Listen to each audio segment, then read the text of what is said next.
C'est les bonnes ondes de Sandrine Houdin. Elle vient d'arriver dans ce studio. Bonsoir Sandrine. Bonsoir.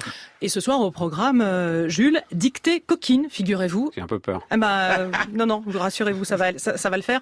Deux passionnés de la langue française organisent depuis 2 ans à Paris des dictées libertines pour réconcilier les Français avec l'orthographe et la grammaire, Sandrine. Elle porte des petites culottes roses avec un S.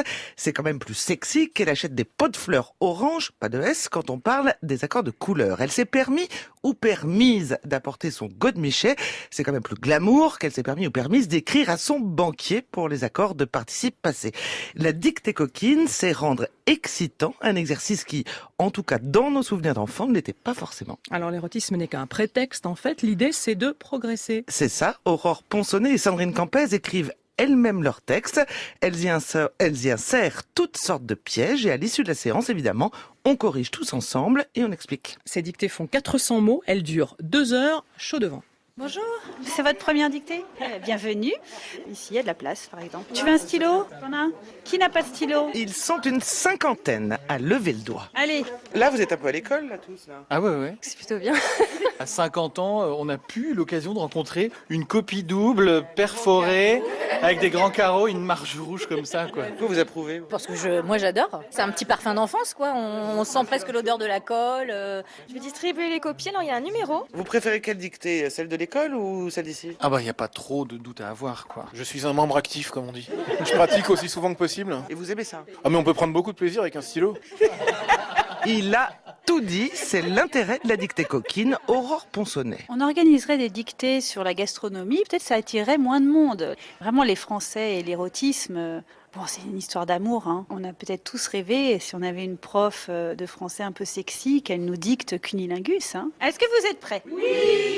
Alors, l'art subtil du planter de bâton. Oh la vache. C'est assez jouissif. Ils s'installèrent près du poêle. Enfin, du poêle, du poêle qui tient chaud. Votre prénom, madame? Marielle. Marielle, vous avez le sourire jusque-là? Moi je suis toujours ravie quand je viens à la dictée coquine. Donc Pourquoi? c'est un moment frais et on apprend toujours des choses. C'est l'objectif. Le but, c'est quand même de transmettre des règles d'orthographe et de grammaire. Nous introduisons des difficultés orthographiques. Introduire, c'est le cas de le dire.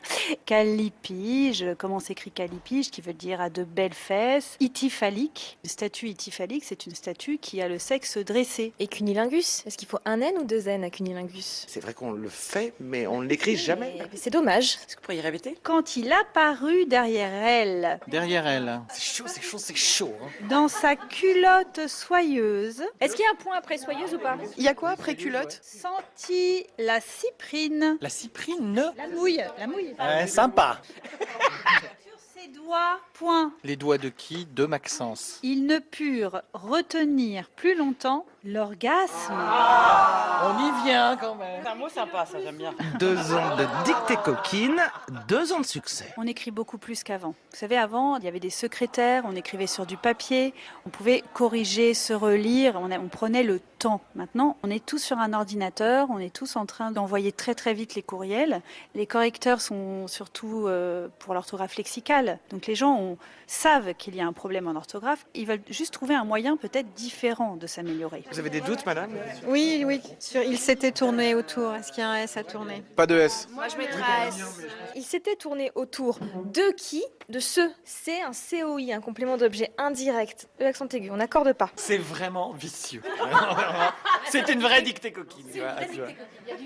Isabelle. J'ai fait beaucoup de fautes sur les accords. Pour moi, c'était avec le verbe être. Forcément, il y avait un accord, et c'est pas ça du tout. En tout cas, pas forcément. Olivier. Effluve, je savais pas du tout que c'était masculin. Il y a le côté marrant et le côté utile. Ah ouais, c'est hyper utile. On apprend vraiment des trucs. Amélie. On réapprend en fait. On réapprend les règles de grammaire qu'on nous a appris il y a de ça 25 ans, 30 ans et en fait on y prend beaucoup plus de plaisir parce qu'en fait on n'a pas de pression et que ça nous permet en sortant du boulot de passer un moment hyper sympa, de parler, on va se le dire, on parle de cul hein, et finalement c'est ça qui nous fait tous rire.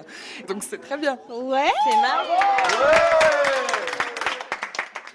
Merci Sandrine Houdin pour ce magnifique reportage sur la dictée coquine. Toutes les infos sur la dictéecoquine.fr. Prochaine date à Paris, 21 février, 21 mars, c'est ça. Et puis, si vous n'êtes pas dans la région parisienne, Sandrine Campès de la dictée coquine a publié, vous m'avez dit, 250 dessins pour ne plus faire de fautes aux éditions de L'Opportun. Ouais, c'est moins érotique, mais tout aussi efficace.